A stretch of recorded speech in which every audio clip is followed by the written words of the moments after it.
On Saturday, December 6th of 2008, it was a typical cool morning.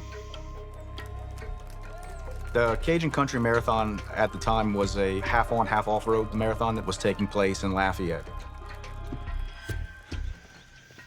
A runner was warming up prior to the event and had stepped off of one of the trails to relieve himself. And when doing so, he located a female, obviously deceased, and he notified the local sheriff's deputies that were working the race off duty. Sergeant Bajar makes his way to the crime scene, just off Lajeunesse Road, an area surrounded by thick southern oak and cypress. The body of the victim was about 20 yards inside the woods from the roadway. The victim was a white female. She was in her mid-40s.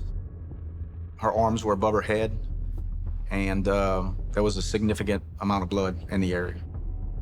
The most obvious injury that we were able to tell was that her neck had been cut. Very deep and possibly multiple times. She was still fully clothed. Her pants were unbuttoned, but it didn't appear that the victim had been sexually assaulted.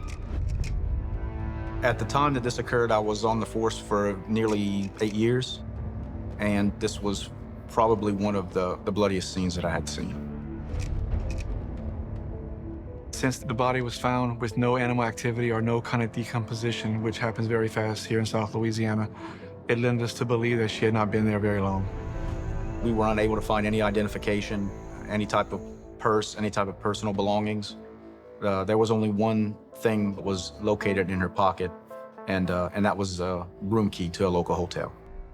The key belongs to room 46 at the Regency Inn. As the crow flies, it's located 5 miles from the crime scene. We were able to locate a female who said that her friend, Bonnie Ruphard, had not returned from the evening before. We learned that Bonnie Ruphard was in her late 40s. She wasn't a resident of this area. She was from Illinois. With the hotel key and the statement that we obtained from the friend that we interviewed, we were fairly confident that Bonnie was the individual that we found off of Lajeunesse Road. Fingerprints confirm the victim as 47-year-old Bonnie Faye Ruphard.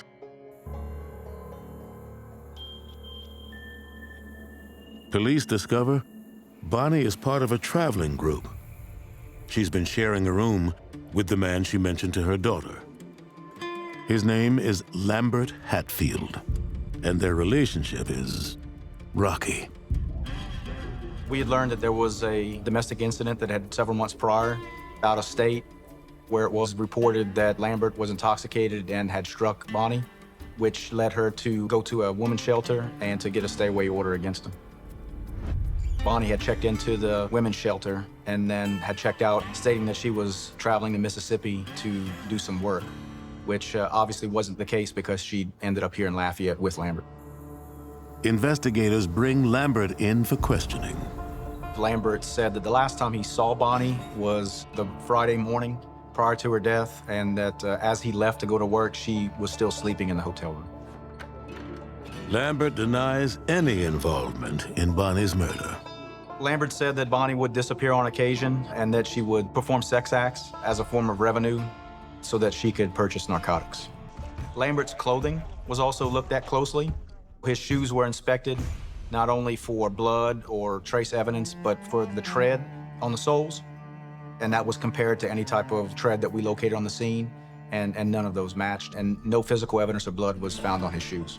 The amount of cooperation that he extended towards us, the lack of physical injuries, and just the way that he presented himself led us to believe that he wasn't involved in the murder.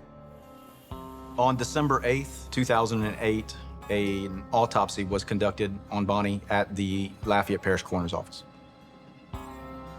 The initial thought that Bonnie wasn't sexually assaulted was confirmed. The pathologist discovered that Bonnie was stabbed 11 times on her back and shoulders.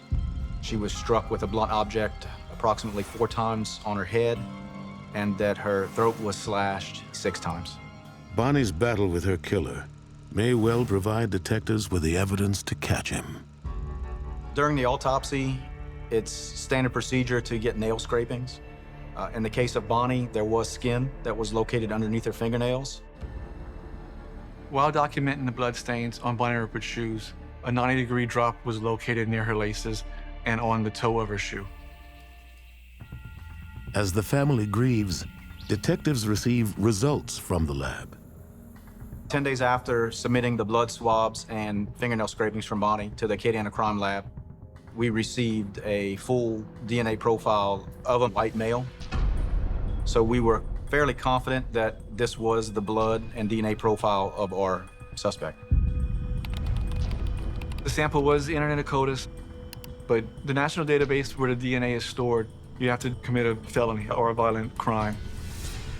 It did not match to anybody in the database at the time.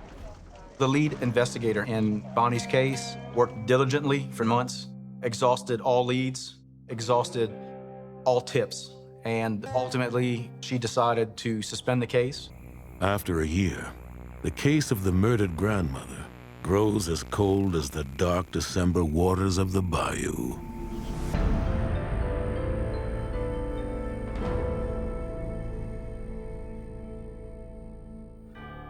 Though Bonnie's case sits on the shelf, the crime lab continues to run DNA samples through CODIS, looking for a match to their suspect.